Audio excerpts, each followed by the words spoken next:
Zima wróciła. Ja jestem po tygodniu w szklarni i zobaczymy, co zostanę. Jeszcze nie wchodziłam.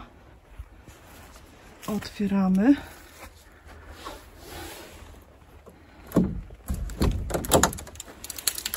O, tuneliki są.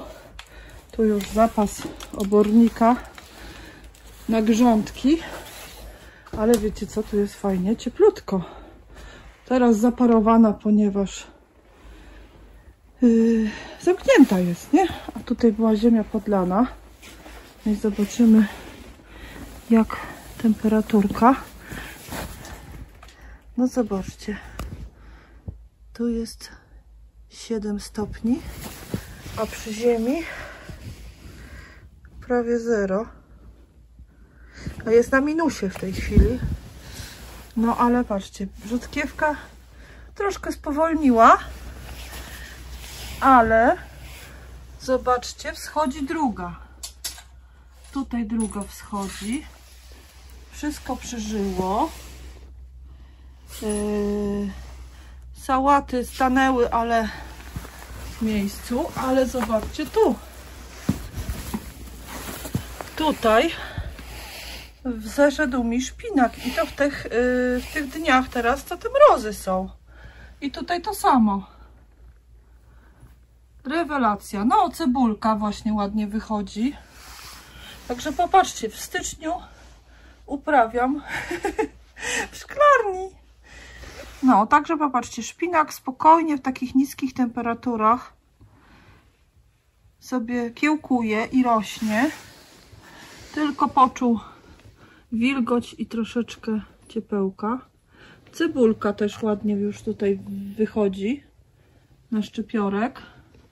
Ja ją tak właśnie posadziłam po brzegach grządek, żeby w razie no na dłużej została sobie, nie? Bo jak ja tutaj uprzątnę te selery, później szpinak zjemy, to będą pomidory, a ta cebulka po bokach zobaczymy, bo to jest ta rodzinna taka, ona nie rośnie w cebulę, tylko właśnie głównie ze względu na szczypior. Takie cebulki ma malutkie, takie jakby szalotki.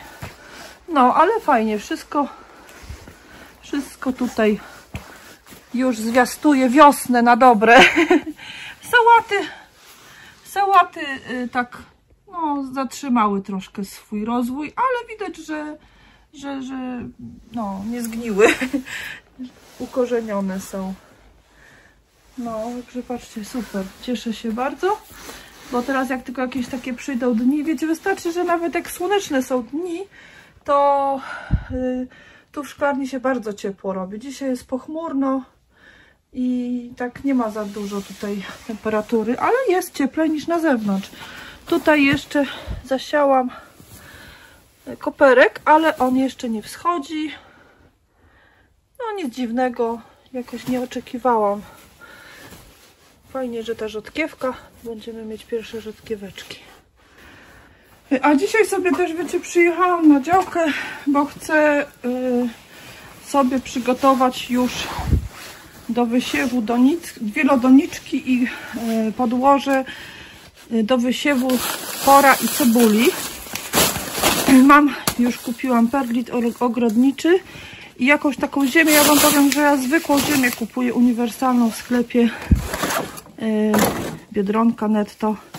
No i jakoś zadowolona jestem. Zawsze wysiewam w tej ziemi. Nie kupuję jakichś specjalnych do wysiewu. Po prostu mam blisko do sklepu i sobie biorę po paczce po 2. I chyba w tym roku posieję inaczej troszeczkę pory i cebulę. Właśnie w takich wielodoniczkach. Od razu posieję po 4 nasionka. Nie będę tak, wiecie, w jakiejś donicy czy w ulitkach. I później będę też sadzić, może nawet pory też tak będę sadzić. Od razu całą tą komorę, po 4 nasionka, go tam wykiełkują, czasami wykiełkuję mniej. I tak kępkami, bo powiem wam, że cebulę tak kiedyś robiłam i mi ładniejsza wyrosła w takiej właśnie po 3, po 4, jak w takiej kępce sadziłam, niż pojedynczo. No nie wiem, może tak zrobię i tak w tym roku, tak dla ciekawości. No i właśnie sobie chciałam tutaj wziąć to i przygotować i zabiorę już do domu takie wypełnione te komory podłożem. W domu wysieję i jak wykiełkuję już troszeczkę, tak się ten szczypiorek zacznie już łamać, to wyniosę je tutaj z powrotem, przyniosę do szklarni, żeby właśnie pod ten tunel wstawię, żeby miały tam ciepło, ale żeby już ten wzrost powolnie, bo w domu za ciepło będą miały. No, a jak już mam taką szklarnię, to właśnie chcę ją na maksa wykorzystać. Właśnie tu jeszcze sobie wbiłam te druty, więc jeszcze dołożę tej agrowłókniny gdzieś tutaj. Właśnie będę teraz tutaj ustawiać sobie takie sadzonki typu por, cebula, kapustne. Tylko one w domu wykiełkują, bo do kiełkowania potrzebują nasiona właśnie wyższej temperatury. I jak już takie będą 2 liścienie, może jak się będzie pojawiał liść właściwy, to je przeniosę tutaj. No to zabieram się do pracy. No teraz sobie uchyliłam, wiecie, te górne okienka, tę górną część drzwi, o. I tak chcę troszkę przewietrzyć, żeby ta wilgoć wyleciała. No, wiecie, w nocy i tak jest dużo na minusie, więc te rośliny nie są jakieś tam wrażliwe, jak trochę im tu wychłodzę. A troszkę właśnie taki będzie, wiecie, przewiew, bo wilgoci się dużo zebrało. A przy okazji wam pokażę, jak wyglądają selery na zewnątrz. No właśnie, to są te same selery, bo ja brałam stąd te sadzonki do szklarni. No i one niestety jak śnieg spadnie, to zaczynają gnić, no i chorować. No i to jest, wiecie, wszystko zmarznięte. Jak będzie wiosna, one odbiją. Co prawda za chwilę zakwitną. No ale na zewnątrz tak wyglądają. Macie porównanie, jak przed chwilą wam pokazywałam w szklarni. No teraz takie jeszcze robię, wiecie, prace porządkowe. Bo niegdzie tutaj, o, mam badyle pousychane, więc to wszystko muszę poobcinać i też chyba jeżyny przytnę. No takie widzicie, nie? Jeszcze zaległe prace. Czosnek już wykiełkował.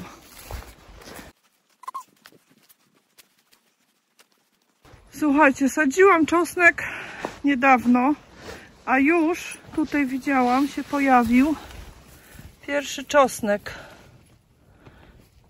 No, pierwszy czosnek, ale troszkę niech sobie jeszcze go tak chyba, wiecie, zaściółkuję może. Chociaż czosnek se da radę.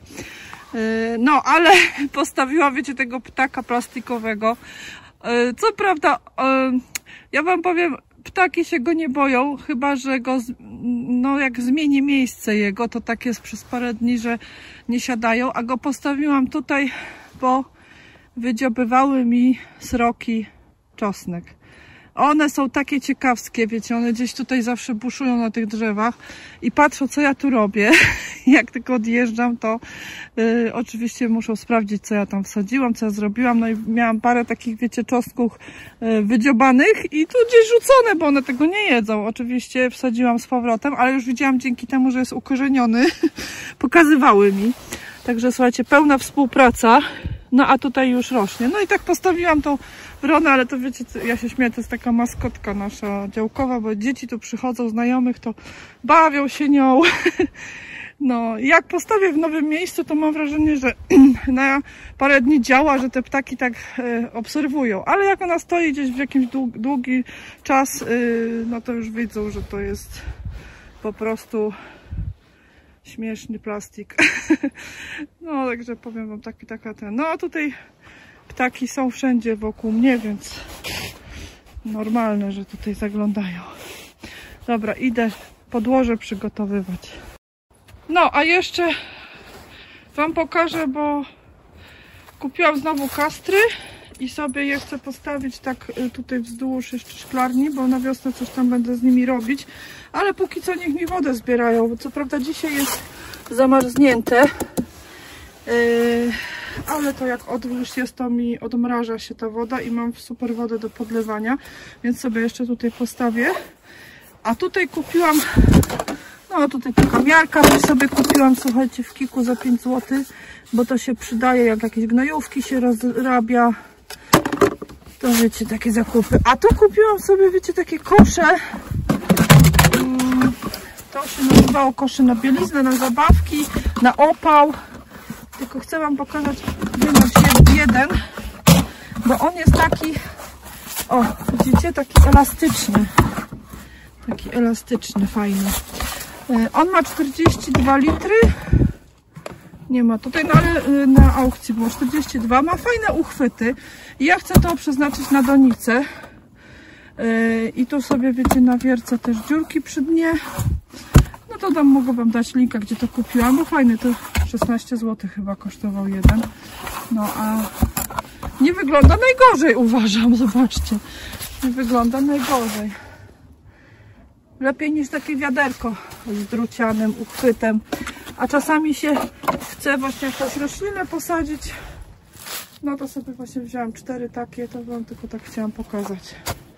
Dobra, bo nie dojdę zaraz do tego robienia podkładu.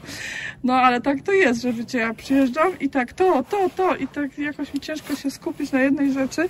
O, jeszcze tam na pryzmę wyrzucałam kompost, co z domu przywiozłam, bo robię pryzmę w kompostowniku. Też jest kompost, ale jest dużo kartonów, które będę też na wiosnę wykorzystywać do robienia grządek, więc tam sobie wsadziłam, żeby mi nie zamokło, także chaos troszeczkę jest. No ale tak to bywa. No i jeszcze coś tam będę sprzątać, to dorzucę do tej pryzmy. No i tutaj już, tam się kompost robi jesienny, a tutaj te na bieżące rzeczy, co sprzątam jeszcze i przywożę to na tą pryzmę. I to jest też super sprawa, bo tą pryzmę jest łatwo, wiecie, przerzucić i tam teraz jak zajrzałam, to tyle dżdżownic, no i myszy są. Myszy tam sobie porobiły korytarze i no powietrzają, także super, bardzo tam jest ciepło i co ciekawe, one lubią te... Szkoda, że tego nie pokazałam wam, jak tylko odkryłam. One lubią bardzo te nasiona aksamitek. I ja widzę, tutaj są, widzicie? One dziś je zbierają i takie były kubki, tutaj jak odkryłam tą folię, takie właśnie zgromadzone kubki tych nasion, one sobie gdzieś to tam zbierały. No i tam są, wiecie, korytarze. Ja już tego nie będę rozgrzebywać. Tu przywożę kompost taki, no sorry, że wam takie śmieci pokazuję, ale ja wszystko daję. Cytrusy, cebulę. Okazuje się, że dżdżownice bardzo lubią cebulę.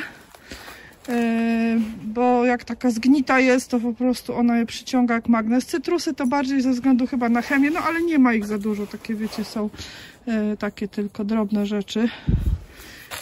Jakieś skórek parę.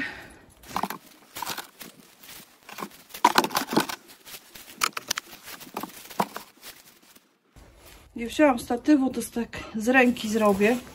Tu już sobie przygotowałam wielodoniczkę i ziemię. I ja dosypię perlit. Ja ten perlit, wiecie, lubię, bo on tak spulchnie ziemię. Często robię tak, że samym perlitem przysypuję nasiona. Nie ziemią, tylko samym perlitem. Też jest bardzo fajny efekt.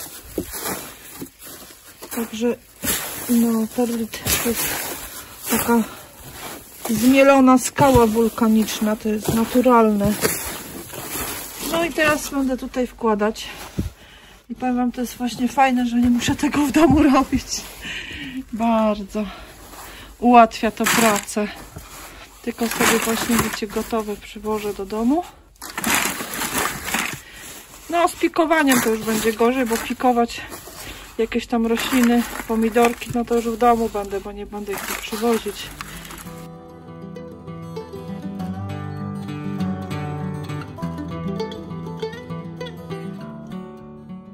No już to uzupełniłam ziemią i tak przygotowane, już podstawka jest dopasowana, do domu jedzie. No i już w domu wysiałam sobie cebulę, Globo i Wolską, te dwa gatunki. Cebula Globo jest bardzo duża, ale niezbyt dobrze się przechowuje zimą, natomiast Wolska już znacznie lepiej. W ziemi robię dziurki takim pikownikiem malutkim. 4 dziurki w każdej komorze i myślę, że to starczy. Zakładając jeszcze, że nie wszystkie nasiona wykiełkują.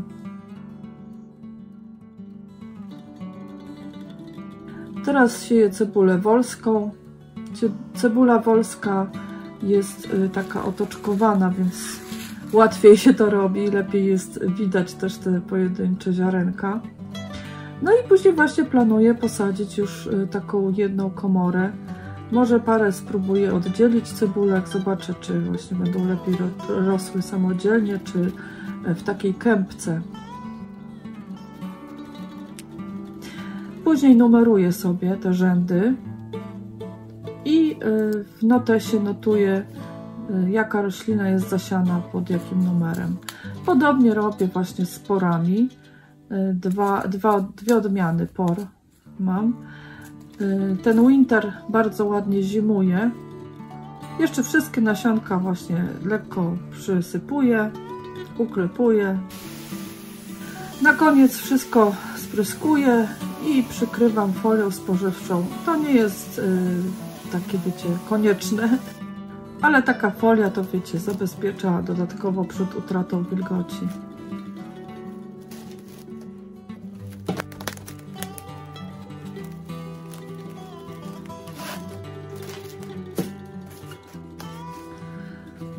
No i gotowe, kochani. Teraz ta paleta będzie stała w ciepłym miejscu, aż wykiełkuje i jak już będą te sadzonki takie, wiecie, parocentymetrowe, pójdzie wszystko do szklarni. To na tyle dzisiaj, kochani. Żegnam się. Do zobaczenia. Pa, pa.